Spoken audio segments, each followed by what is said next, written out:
الشيطان الرجيم بسم الله الرحمن الرحيم الحمد لله رب العالمين والصلاة والسلام على محمد وعلى آله وصحبه أجمعين أما بعد السلام عليكم ورحمة الله وبركاته. Dear brothers and sisters, Ad-duha is made of many different pieces and components. The biggest piece of this puzzle is the community. I would like to start by thanking you, brothers and sisters, who are always there for us, who are always there for Ad-duha. Ad-duha would not be where it is without the community. Allah subhanahu wa ta'ala bless you all, ameen. My dear brothers and sisters, I would love to stand here and talk about a vision I had 10 years ago, 15 years ago. And this vision was to establish a madrasa, an Islamic institute to benefit a community.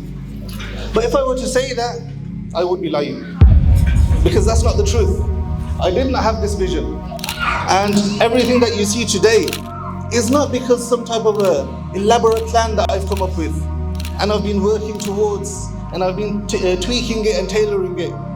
Rather, Ad-duha started with 2 students and 1 teacher. I was the teacher, Ustad Awais here, Maulana Awais was one of the students, and my cousin Zain Shah was the other student, and that's it. They needed to learn Quran, and I was able to teach Quran. Bismillah, we started. That was the aim. The aim was to start an institute, rather to start a class where children will learn. And then we had other children who needed to learn. They joined, and it grew and grew. Again, this wasn't our aim. Our aim wasn't to grow into a huge class or 2 classes. Eventually, these 2 students became 40 students. And my sisters were now teachers, my wife was a teacher, my mother was a teacher. The entire family were teachers, and we have 40 students coming every single day to learn Quran at our home. This wasn't part of my plan. However, Allah plans better. And then it got to a stage where someone from the council came and knocked on our door one morning and said, this isn't something you're allowed to do. You're teaching in the home. This isn't something that you should be doing. It's a residential property. So now we needed to find a place. Again, we didn't want to do this. It wasn't my plan. My plan wasn't to move away and find a huge institute and make what we've made. But Allah wanted this. It was part of Allah's plan. And so we had to follow along. We had to follow along. Allah subhanahu wa ta'ala is the best of planners. We had to go out of our comfort zone. We had to branch out, go out in the world and take this step. I spoke to a dear friend, Maulana Abdul Latif, and he advised me. He looked at the situation, and he helps a lot of madrasas, may Allah bless him. And he advised me and he said, looking at your madrasa, the way it's set up, I can see a barakah there. And because of this, I think you should branch out. You should go out. So we found Ad-duha, the building that we have today. We found this building and we started our classes, and then people would come for salah, they would join us for salah. Remember, that wasn't our aim. We just wanted to teach children.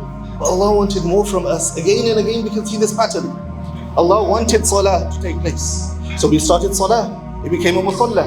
5 times a day, now we have salah, we have Jumu'ah. All because Allah subhanahu wa ta'ala wanted. We had capacity for 60 people. The numbers grew. The numbers grew beyond 60 people. We had to do a renovation of the basement, increase the capacity to 100, and then 150, and then we put a tent at the back. Now we have the capacity for 200. But Allah subhanahu wa ta'ala kept it growing. We have 200 people praying inside the building and 100 people praying outside. This wasn't what we wanted. We didn't tell people come pray outside the building. We didn't tell people to lay their mats at Jumu'ah. It's not part of my plan. It wasn't part of anyone's plan. It was part of Allah's plan. Now, brothers and sisters, I'm not telling you to support me. I'm not telling you I have a vision and support me and I will accomplish X, Y, and Z. I am telling you, I am just a pawn in this game. I am just a vehicle Allah subhanahu wa ta'ala is using for something. And that's all it is. I am just a passenger in this caravan that Allah subhanahu wa ta'ala is using. That's all I am. And that's all the teachers and all the people behind Ad-duha, that's all we are. We are not the masterminds of this master plan. Yet, the master plan is heading in that direction and we can all see it going in that direction. We did not make it. However, Allah subhanahu wa ta'ala is taking it in that direction. And so I invite you, my brothers and sisters, to not support me, but sit alongside me. Take your seats in this caravan that we have taken our seats in, and you will also be part of this plan of Allah subhanahu wa ta'ala. I will end it with this.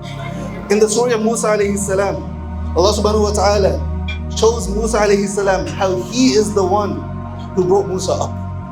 The mother of Musa probably had plans. She had a vision that this will happen with Musa, that will happen. She had a plan, I will take him in this direction, I will make him go like this. But Allah had a better plan. So Allah took Musa away from the mother of Musa and said, you cannot bring him up, I will bring him up. I am the mastermind behind this plan, I will take him where he needs to go. In the same way, my dear brothers and sisters, I feel like the mother of Musa alayhi salam. I've tried to bring Ad-duha, but Allah has taken it from me. And He has made the decisions that I did not have the courage and strength to make. And He has taken Ad-duha in a direction that I could never have dreamt of taking it myself. Allah subhanahu wa ta'ala says in the Quran, وَاصْطَنَعْتُكَ لِنَفْسِي, O Musa, I will look after you, I will bring you up, and no one else. And wallahi, I feel the exact same way about Ad-duha. And that's why I invite you all to take a seat in this caravan. Be a part of this journey. Don't join me, join the plan of Allah. Barakallahu feekum. Assalamu alaikum.